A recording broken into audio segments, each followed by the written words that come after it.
Hello friends and welcome to the exams made simple. तो आज जिस वीडियो को हम बना रहे हैं वो इकोनॉमी सीरीज़ का वीडियो है। काफ़ी दिन हो गए थे वीडियो नहीं बना रहा था मैं।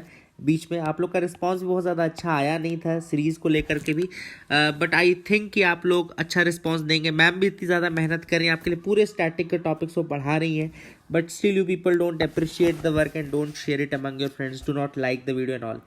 तो I will request you that please do like it, do share it among your friends, है ना। What we are trying to do is providing you free content but quality content. हम बेस्ट पॉसिबल कंटेंट जो आपको YouTube में मिल सकता है वो देने की कोशिश कर रहे हैं, but at least we need appreciation in that sense. ठीक है ना। स्टार्ट करते हैं आज। पुराने जो 2 वीडियोज इकोनॉमी को आप देखेंगे तो उसमें मैंने बहुत सारी जैसे कि जीडीपी कैलकुलेशन, जो नया जीवीए मेथोडोलॉजी, वो सारी चीज़ें मैंने ऑलरेडी आपको बता दी है ना। आउटपुट का कंसेप्ट क्या होता है, डिप्रिसिएशन का कंसेप्ट क्या होता है, नेशनल इनकम का कंसेप्ट क्या होता है, ये सारी चीज़ें मैंने ऑलरेडी आपको बताई हुई है। एक बहुत इंपॉर्टेंट टॉपिक रहता है, कई बार पूछा जाता है यूपीएससी एग्जामिनेशंस में भी कि कौन किसका पार्ट है कौन किसका नहीं, वो है बैलेंस ऑफ पेमेंट। क्विकली हम एग्जामिनेशन भी होने वाला है चूंकि, तो बैलेंस ऑफ पेमेंट एक बार समझ लेते हैं। देखो क्या होता है कि इंडिया, जैसे मान लो सपोज करो ये इंडिया है, अब इंडिया का ट्रांजैक्शन सिर्फ इंडिया के साथ तो नहीं हो रहा है ना, मतलब इंटरनल तो नहीं हो रहा है केवल, वो बाहर बहुत सारी कंट्रीज के साथ भी हो रहा है। अब तो ये इंडिया के जितने भी ट्रांजैक्शंस दूसरी कंट्रीज के साथ हो रहे हैं, मतलब चाहे इधर चाइना हो, चाहे इधर आपका ईरान इराक हो, चाहे इधर आपका अफ्रीका हो, चाहे इधर आपका साउथ ईस्ट एशिया हो, है ना, और कोई भी कंट्री यहाँ पे, चाहे सऊदी हो, चाहे कुछ भी हो, आप इधर म्यांमार सबको ले लें, तो कुल मिलाकर के इंडिया में कितना, ये मैं आउटपुट निकाल लूँ, यहाँ बाहर जाने वाली चीज़ है ना, तो इंडिया से कितना पैसा बाहर गया, इंडिया से कितना इन्वेस्टमेंट बाहर गया, ये सारा। और इनकमिंग जो है, सपोज करो मैं उसको ग्रीन में कर देता हूँ, तो इनकमिंग पूरा पैसा जो इंडिया में आ रहा है वो इधर इधर इन कंट्री से कुछ पैसा आ भी रहा होगा, है ना, ऑब्वियस सी बात है, चाहे वो इन्वेस्टमेंट के फॉर्म में आए, चाहे वो इंपोर्ट एक्सपोर्ट के फॉर्म में आए। तो जब अपन नेट, ये जो ग्रीन वाला पोर्शन है, नेट इनपुट, यानी कि नेट इनपुट जब निकालते हैं और नेट आउटपुट जब हटा देते हैं इसे दूसरी सारी कंट्रीज के साथ, एक इंडिया की जो हम इकोनॉमी जब हम कंपेयर करते हैं कि कितना हम किस कंट्री में कितना वहां से ले, इन सब चीजों का जब बाद में लेखा जोखा निकलता है वो होता है balance of payment, that is known as balance of payment. बहुत ही सिंपल डेफिनेशन है, बहुत ज्यादा कॉम्प्लेक्स मत करिएगा। एक कंट्री का बाकी सारी कंट्रीज के साथ क्या ट्रांजैक्शन है, कितना इनपुट आ रहा है, उस कंट्री में कितना जा रहा है, ये सारा हिसाब ला करके क्या आता है, बैलेंस ऑफ पेमेंट आता है। आइडियली जो है बात कर रहा हूं, आइडियली अब कॉमन सेंस से आप सोचिएगा, आइडियली बैलेंस ऑफ पेमेंट कितना होना चाहिए, आइडियली 0 होना चाहिए। ऑब्वियस सी बात है, जब आईएमएफ बैठता होगा, एक कंट्री का पैसा दूसरे में, दूसरे का पहले में, इन सारे बैलेंस शीट इनपुट आउटपुट को जोड़ के कितना आता होगा, अंतिम में 0 ही तो आना चाहिए, है ना। लेकिन कई बार 0 नहीं आता, क्योंकि जो बैलेंस शीट है वो क्वार्टरली कैलकुलेट है, तो हो सकता है उस समय पूरा का पूरा पैसा उन्होंने ना लगाया हो। फॉर एग्जाम्पल किसी ने 100 रुपए कमाए हो लेकिन लगाया केवल 40 रुपए ही हो, है ना, बाकी थोड़ा टाइम बाद लगाएंगे वो, है ना। तो इनकमिंग तो इनके में 100 हुई, लेकिन आउटगोइंग केवल 40 दिखेगी, लेकिन बाद में थोड़े टाइम बाद 60 और लगा देंगे, तो इनकमिंग भी 100 और आउटगोइंग भी 100, तो कुल मिलाकर के ये आ गया 0। तो कुल मिलाकर के फॉर द टाइम भले the balance of payment should come to be 0 only. ठीक है ना। ये आपको 2 इंपॉर्टेंट कंसेप्ट मैंने बताए। अब बैलेंस ऑफ पेमेंट के 2 सबसे इंपॉर्टेंट पार्ट होते हैं। There are 2 important parts of balance of payment, है ना। बैलेंस ऑफ पेमेंट जब आप निकालेंगे, जैसे ये है balance of payment, balance of payment निकालने के लिए 2 इंपॉर्टेंट पार्ट्स जानने जरूरी है। एक होता है आपका, let me tell you, current account. One is your current account, ठीक है ना, इसको याद रखिएगा। One is current account and another one is your capital account, ठीक है ना। One is the current account, one is another one is the capital account, ठीक है। अब बहुत इंपॉर्टेंट चीज, बिल्कुल यही जो चीज मैं बताऊंगा यही यूपीएससी हर बार पूछता है, करंट अकाउंट के अंतर्गत क्या क्या चीजें आती हैं। तो let me draw nearly 5 boxes, I think इसको थोड़ा पतला कर लेते अपन। Okay, so let me draw these 5 boxes, 1 2 3 4 and 5। ठीक है, इसको थोड़ा अच्छा और बना सकते हैं और गंदा बन गया।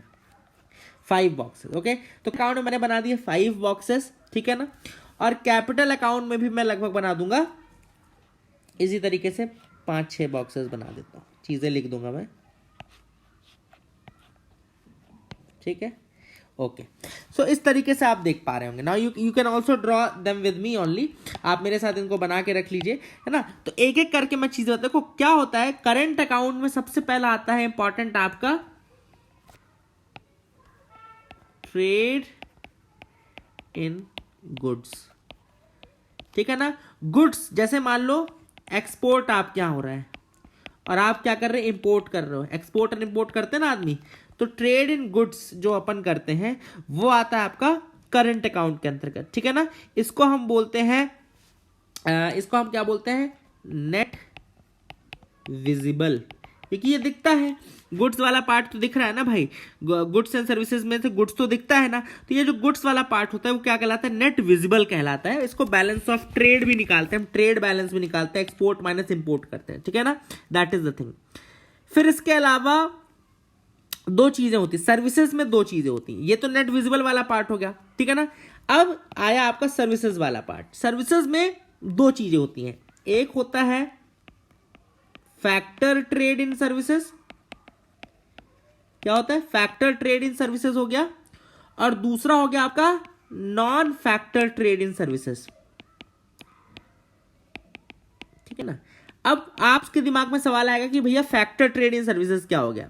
तो फैक्टर ट्रेड इन सर्विसेज मतलब कि जब आपका मान लो इनकम आ रही है डिविडेंड के माध्यम से, या फिर आपकी इनकम आ रही है सपोज करो फिट्स के माध्यम से, या सपोज करो आपको पैसा मिल रहा है सब करो इंटरेस्ट के माध्यम से, ठीक है ना।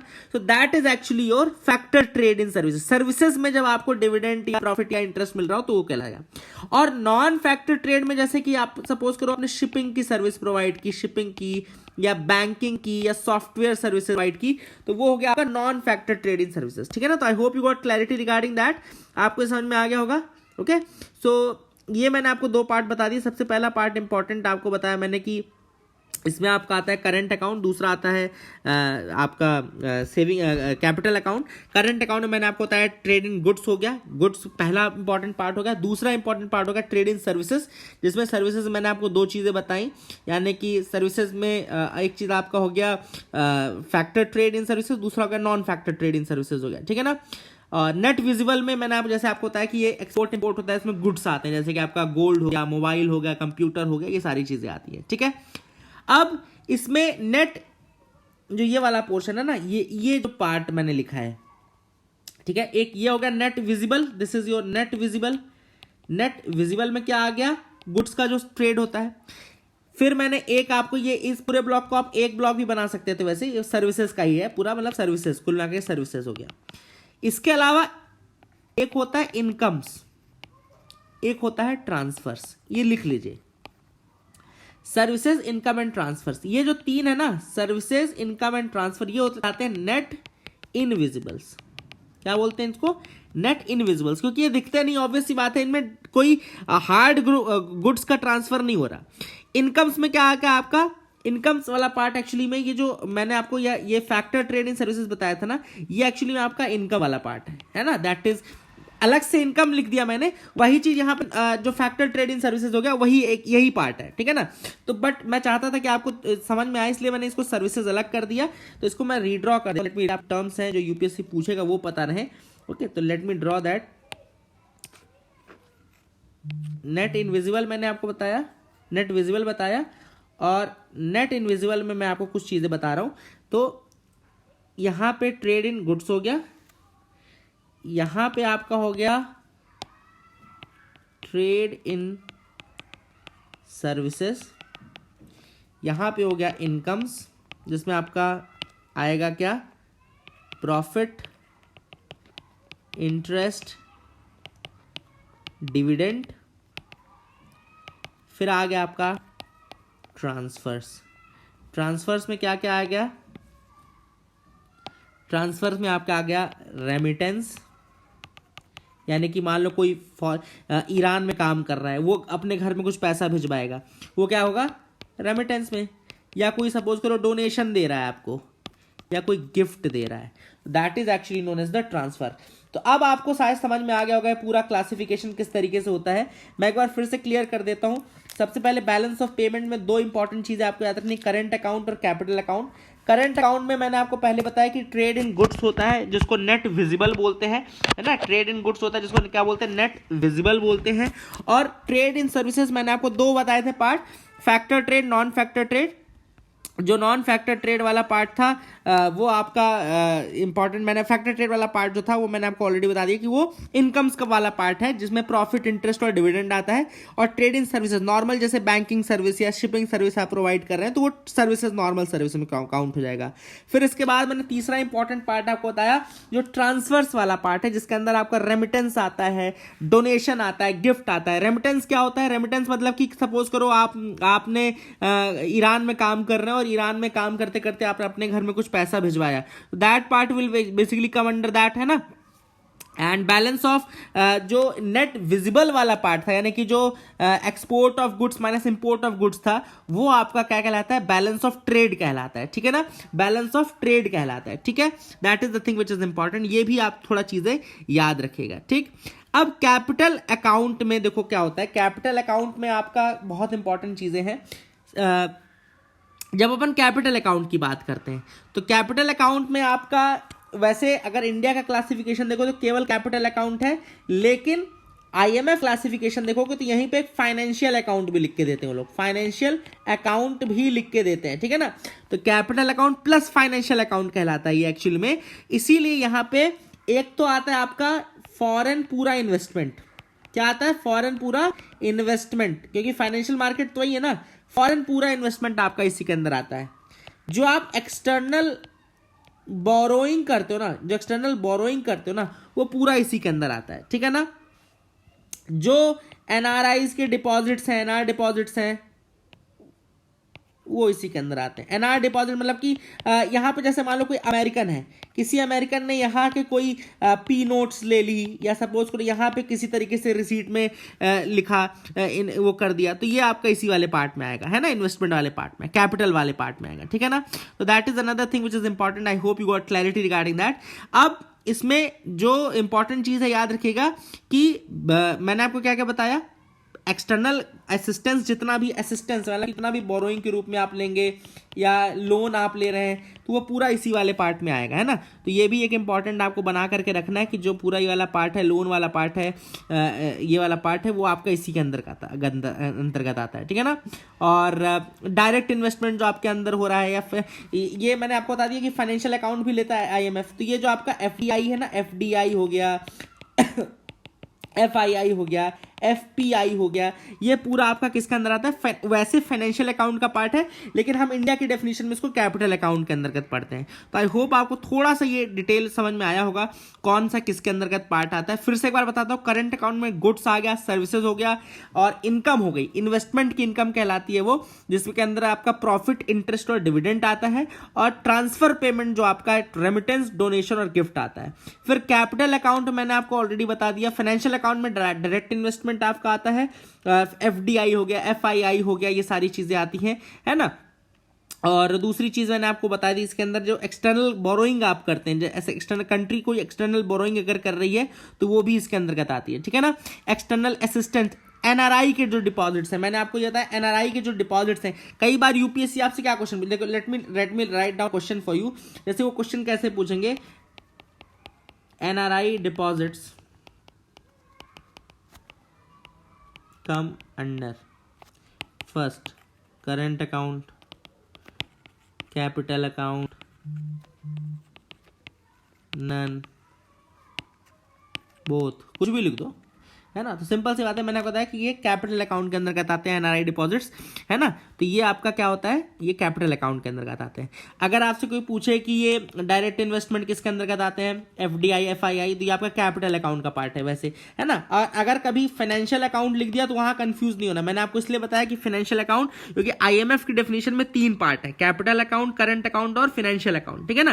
तो इसलिए आपको दिमाग में रखने का, इसको ये गलत नहीं करना है ना। एक्सटर्नल असिस्टेंस पूरा अगर पूछ लिया भैया एक्सटर्नल असिस्टेंस किसके अंतर्गत आता है, तो ये कैपिटल अकाउंट, है ना। अगर आपसे पूछ लिया कि गिफ्ट्स एंड डोनेशंस किसके अंतर्गत आता है, गिफ्ट डोनेशन, तो ये ट्रांसफर के अंदर आता है, लेकिन वो किसके अंदर आता है, करंट अकाउंट के अंतर्गत। तो ये कुछ बेसिक चीजें आपको पता होनी चाहिए। एक और टॉपिक है कन्वर्टिबिलिटी का टॉपिक है। कन्वर्टिबिलिटी का टॉपिक क्या बोलता है, देखो यही जो आपका करंट अकाउंट है, अब इंडिया भी तो पैसा कहीं लगाएगा ना, इंडिया भी तो भाई कहीं पैसा लगाएगा, एक आपका कैपिटल अकाउंट है।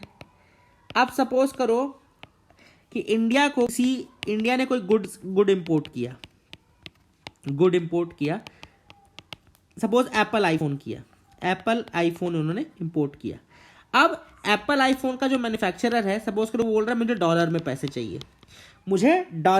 चाहिए, ठीक है। तो ये गुड्स के लिए है। इंडिया के लोग क्या करेंगे, इंडिया के जो इंपोर्टर होगा क्या करेगा, वो अपने रुपीस को कन्वर्ट करेगा किसमें, डॉलर में कन्वर्ट कराने जाएगा, है ना। तो इंडिया में रूल के अकॉर्डिंग क्या, मैं आपको बता दूं, रूल के अकॉर्डिंग इंडिया में जो करंट अकाउंट है उस पे फुल कन्वर्टेबिलिटी है। मतलब जितना रुपया आप लेकर के जाओगे, जितना आपको डॉलर चाहिए उतने पूरा आपका कन्वर्ट हो जाएगा, ठीक है ना। याद रखिएगा करंट फुल कन्वर्टेबिलिटी है, India has full convertibility, currency convertibility in current, दोनों ही तो सीए हैं, करंट अकाउंट, ठीक है ना। और इंडिया में अगर तुम कैपिटल अकाउंट, मतलब सपोज करो आप कहीं फाइनेंशियल एफआईआई के रूप में इन्वेस्ट कर रहे हो, या कहीं आप एफडीआई के रूप में इन्वेस्ट कर रहे हो, मतलब कैपिटल अकाउंट में इन्वेस्ट कर रहे हो सपोज किसी दूसरी कंट्री के, तो यहां पे इस केस में इंडिया में पार्शियल कन्वर्टेबिलिटी है। तो इंडिया में फुल कैपिटल अकाउंट कन्वर्टिबिलिटी नहीं है। बात जरूर चल रही है कि इसको आपको फुल कन्वर्टिबिलिटी कर देना चाहिए, बट वो चीज अभी हुई नहीं है। तो कन्वर्टिबिलिटी का याद रखिएगा, क्या में केवल फुल करंट अकाउंट कन्वर्टिबिलिटी है, कोई कैपिटल अकाउंट कन्वर्टिबिलिटी नहीं है। आई होप ओवरऑल आपको ये दोनों टॉपिक समझ में आए होंगे, चाहे वो बीओपी का टॉपिक हो, चीजें अंदर से कोई पूछेगा तो बता दोगे, चाहे वो कन्वर्टिबिलिटी का टॉपिक हो। तो that is it, I hope you got clarity. Please do like share subscribe, keep loving us, thank you and have a nice day.